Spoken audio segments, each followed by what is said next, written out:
আহ, এমন করে ধরবেন না প্লিজ, আমার ব্যথা লাগে তো, একটু আস্তে ধরুন। তোমার ওইগুলো এত নরম যে ইচ্ছে করছে একদম ধরে রাখি, ছাড়তেই ইচ্ছে করছে না। আরে ছাড়তে কে বললো?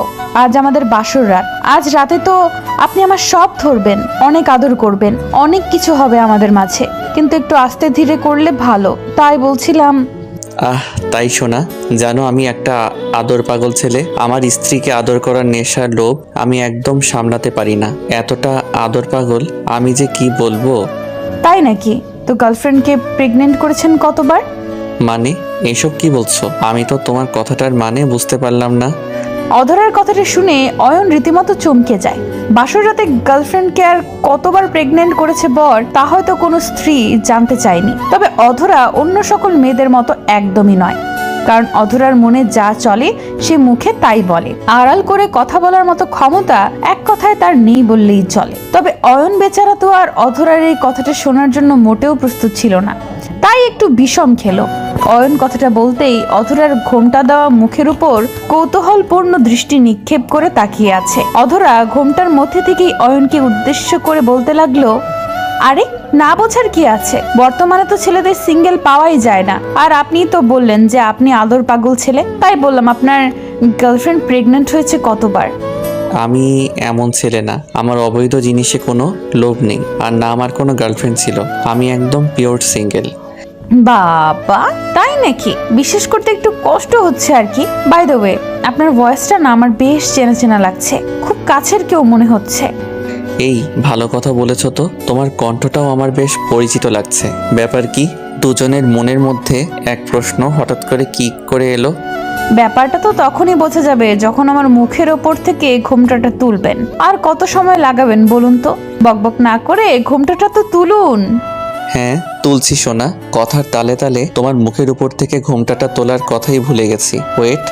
অয়ন অধরার দিকে খোলা মনে তাকালো। এই প্রথম অয়ন বাসরাতে কোনো মেয়ের মুখের উপর থেকে ঘোমটা তুলছে। আপনারা হয়তো একটু কনফিউজড যে সবাই তো বাসরাতে নিজের স্ত্রীর মুখের উপর থেকে ঘোমটা প্রথমবারের মতোই তোলে, এখানে নতুন কি ব্যাপার আছে? তবে বলি, এই ঘোমটা তোলার ব্যাপারটা অয়নের কাছে খুব এক্সাইটিং ব্যাপার, তাই তার মনের মধ্যে খুশির লাড্ডু ফুটছে। অয়ন ধীরে ধীরে অধরার মুখের উপর থেকে ঘোমটা তুলতে লাগলো। অনেক আগ্রহ নিয়ে অয়ন অপেক্ষা করছে নিজের নতুন বউকে দেখার জন্য। অয়ন অধরার ঘোমটাটা তুলতেই চিৎকার করে অধরার দিক থেকে সরে কিছুটা দূরে সরে এলো। অয়ন অধরার দিকে ভয়ের দৃষ্টিতে তাকিয়ে আছে, সেই সাথে অয়ন বেশ অবাকও হয়ে গেছে। অয়ন কখনো কল্পনাও করতে পারেনি তার নতুন বিয়ে করা স্ত্রী আসলে তার এক্স হবে। অয়ন অধরার দিকে তাকিয়ে কৌতূহলপূর্ণ কণ্ঠে বলতে লাগলো, তুমি আমার বাসর ঘরে কি করে এলে, আর কেন এলে? আমারও তো সেম প্রশ্ন, তুই এখানে কেন, আর আমায় বিয়ে করলি কোন সাহসে? এই ওয়েট ওয়েট, আমি তোমায় বিয়ে করেছি মানে? আমি তো অনামিকা জাহানকে বিয়ে করেছি, তুমি তো অনামিকা না। আমি তো কিছুই বুঝতে পারছি না। আরে গাধা, আমার পুরো নামটা অনামিকা জাহান অধরা। তুই সব জেনে শুনে আমার জীবনটা আবারও তেনা তেনা করার জন্য বিয়ে করেছিস আমায়, তাই না? এই একদম মুখ সামলে, আমি তোমার জীবন তেনা তেনা করি নাই। ওকে, তুমি নিজেই আমার জীবনটা শেষ করে দিয়েছো। তাই তো তোমার সাথে ব্রেকআপ করে আমি নিজের জীবন সাজাতে শুরু করেছিলাম, কিন্তু আমার সাথে কি হলো? ধোকা দিয়ে আমার লাইফটাকে হেল করে চলে এলে। তোর লাইফ হেল তো দূরে থাক, আমার লাইফটা যে হেল হয়ে গেছে তার কি হবে? আর তুই এত লুচ্চা ছেলে, এটা আগে জানলে না আমি তোকে অনেক আগেই টপকে দিতাম। আফসোস, অনেক পরে জানতে পেরেছি, তাই বেঁচে গেলি। মানে আমি কি করেছি? কি করেছিস মানে? আমার শরীরে হাত দিয়ে ছি ছি ছি, আবার বলিস যে তুই সিঙ্গেল? ছি, লজ্জা লাগছে তোকে একটা সময় ভালোবাসছি এটা ভেবে। আমি তো আমার বিয়ে করা স্ত্রীর শরীরে হাত দিয়েছি, আর এটা আমার অধিকার। এক সময় যাকে কলিজা, জান, সোনা, ময়না আরো না জানি কত নামে ডেকেছিস, আজ একটা বারও তার কথা মনে পড়ে নাই? অন্য একটা মেয়েকে সোনা বলে ডেকে তার সাথে লুতুপুতু শুরু করে দিয়েছিস। এই হলো ছেলে মানুষ। অধরার কথা শুনে অয়নের মনটা খুব খারাপ হয়ে যায়। সত্যি তো, অধরা একদম ঠিক বলেছে, কারণ আজ অয়ন অধরাকে ভোলার জন্য অন্য একটা মেয়েকে নিজের কাছে টেনে নিয়েছে, একটু অধরার কথা ভুলে থাকার জন্য। তবে অধরার কথা কোনোভাবেই সে ভুলতে পারেনি, ভুলবেই বা কেমন করে? অধরা তো অয়নের বুকের সাথে মিশে গেছে, এত সহজে কি তাকে ভোলা যায়? আর আপনারাই দেখুন, অয়ন আর অধরার ভালোবাসা ব্রেকআপের পরেও বিয়ে অবধি চলে আসছে। বিধাতারও ইচ্ছে আছে অয়ন আর অধরার ভালোবাসা পূর্ণতা পাবার জন্য, তাই তো তারা বিচ্ছেদের পরেও এক হয়েছে। অয়ন ও অধরা দুজন চুপ করে বসে আছে, কারোর মুখে কোনো শব্দ নেই। অয়ন মাথা নিচু করে বসে আছে। নিজের এক্স গার্লফ্রেন্ডের সাথে তার বাসরের ইচ্ছে একদম ঘুচে গেছে। অয়নকে নিশ্চুপ দেখে অধরা অয়নকে উদ্দেশ্য করে একটু খোঁচা দিয়ে বলতে লাগলো, কি হলো, এতক্ষণ তো মুখের উপর তো ধান ফুটছিল, এখন কেন চুপ হয়ে গেছেন মিস্টার অয়ন চৌধুরী? আর কিছু বলার নেই বুঝি? দেখো অধরা, যা হবার হয়ে গেছে। আমি আর এটাকে সামনে নিয়ে যেতে চাই না। আমাদের মধ্যে থাকা সব বিষয়গুলো আমাদের মাঝেই থাক। হ্যাঁ, তা তো ঠিক বলেছেন, কানা ঘষা হলে সমস্যা হবে। আমি অনেক ভেবেচিন্তে একটা সিদ্ধান্ত নিয়েছি। আমি এখন আর জিবি করতে পারবো না। আমি এখন ঘুমাবো। তুমিও ঘুমিয়ে পড়ো, কেমন? না গো, না, আমি আর ঘুমাতে পারবো না, আমার আদর লাগবে। আসো না, একটু আদর করো আমায়। তোমার এক্স গার্লফ্রেন্ড বউ বলে কথা, আদর না করলে হবে বলো? আজ তো আমাদের বাসর রাত। মজা করছো আমার সাথে? করো করো, তোমাদের সময় তোমরা করবে না তো কে করবে? আজ আমি অসহায় বলে সবাই মজা নিচ্ছে। মজা না শোনা, সাজা দিচ্ছি তোমায়। সবে তো শুরু হয়েছে, দেখো না, আগে আগে দেখো হোতা হ্যাঁ কিয়া। কি হয় মানে? কি হবে? সেটা সময় হলেই বুঝতে পারবে। এখন বালিশ নিয়ে ফ্লোরের উপর শুয়ে পড়ো, কারণ তোমার মতো একটা নিচু চরিত্রের লোকের সাথে না আমি এক বিছানায় শুতে পারবো না। অধরার কথা শুনে অয়নের চোখ জোড়া ছানা বড়া হয়ে যায়। অয়ন অধরার দিকে অদ্ভুত দৃষ্টিতে তাকিয়ে আছে। যে অয়ন নিজের বিছানা ছাড়া একটা দিনও অন্য কোথাও ঘুমায়নি, আজ সেই অয়ন কিনা মাটিতে ঘুমাবে? নিজের রুম, নিজের বিছানার উপর নিজের অধিকার নেই? অয়ন অধরাকে উদ্দেশ্য করে একটু ম্যাকি রাগী কণ্ঠে বলতে লাগলো, আমার বাড়ি, আমার ঘর, আমার বিছানা, সবকিছু আমার হবার পরেও তুমি কে ভাই আমার উপর অর্ডার করার? আর তুমি ভাবলেই বা কেমন করে আমি তোমার কথা মতো মাটিতে ঘুমাবো? তো তুমি কোথায় ঘুমাবে আর আমি বা কোথায় ঘুমাবো? আমি তো বিছানায় ঘুমাবো। আমার চরিত্র নিয়ে সমস্যা তোমার, তাই তোমার জন্য বিকল্প পথ আছে, সেটা প্রয়োগ করো। অয়ন কথাটা বলতে বলতে বিছানার উপর থেকে বালিশ আর কাঁথা মাটিতে ছুঁড়ে দিল। অধরা অয়নের দিকে অগ্নি দৃষ্টিতে তাকিয়ে থাকলেও কিচ্ছু করার নেই তার, কারণ আসলেই অয়ন কখনো ফ্লোরে ঘুমাতে পারে না। ফ্লোরে শুলেই তার ঠান্ডা জ্বর চলে আসে। তাই অধরা আর কোনো কথা না বাড়িয়ে বিছানা থেকে নেমে ফ্লোরে কাঁথা দিয়ে শুয়ে পড়লো। অয়নও বিছানার উপর শুয়ে আছে, চোখ বন্ধ করে। এত সহজে অধরা মানবে অয়ন হয়তো আশা করেনি। অয়ন তো চোখ বন্ধ করে আছে, তবে অয়নের দুটি চোখে ঘুম নেই। অধরাকে আজ নববধূ রূপে অনেক সুন্দর লাগছিল। অধরাকে বধূ রূপে দেখার শখটা আজ তার পূরণ হয়েছে।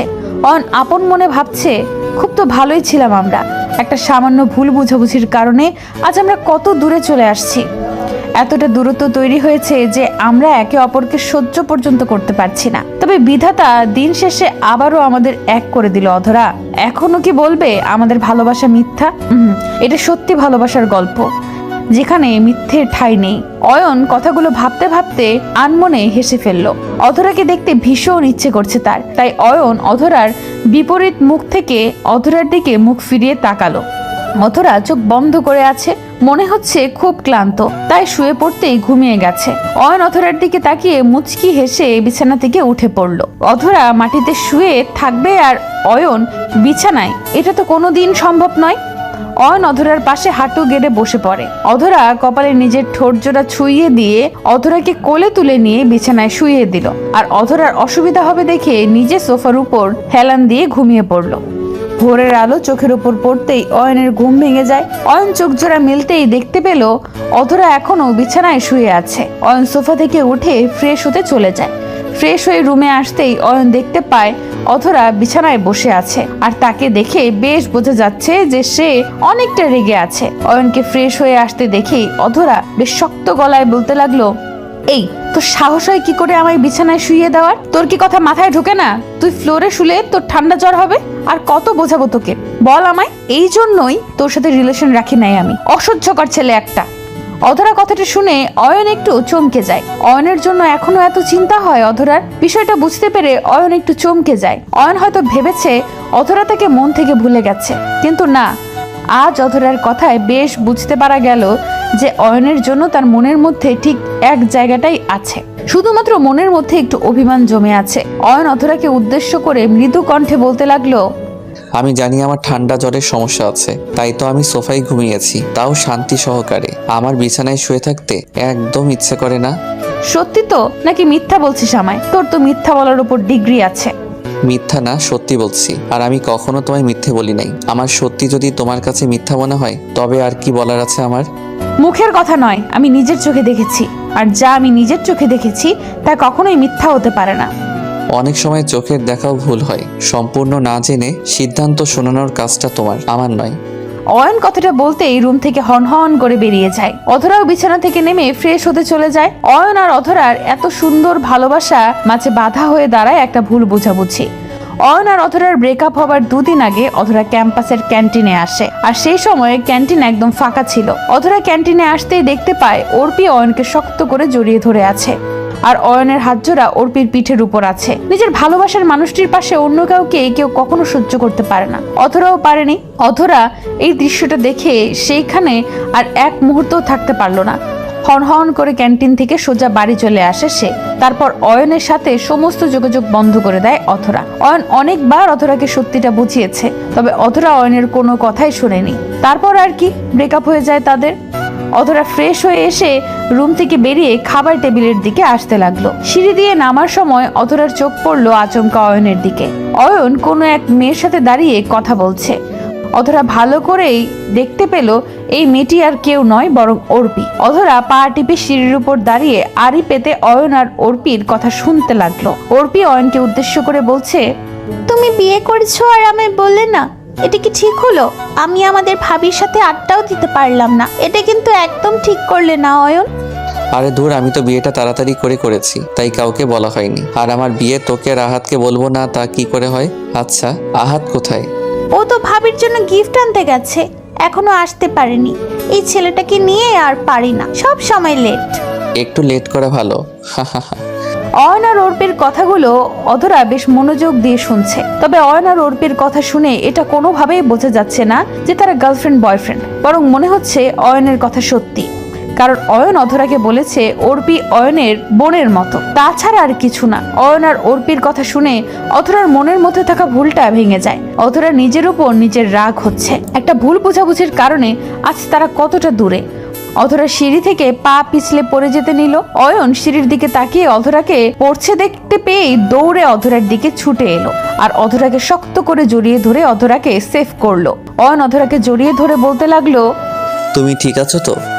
এতদিন ছিলাম না, আজ ঠিক আছি। ক্ষমা করতে হবে না আমায়, শুধু বলবো একটু ভালোবাসা দিবে আমায়। অনেক দিন তোমার ভালোবাসা পাইনি আমি।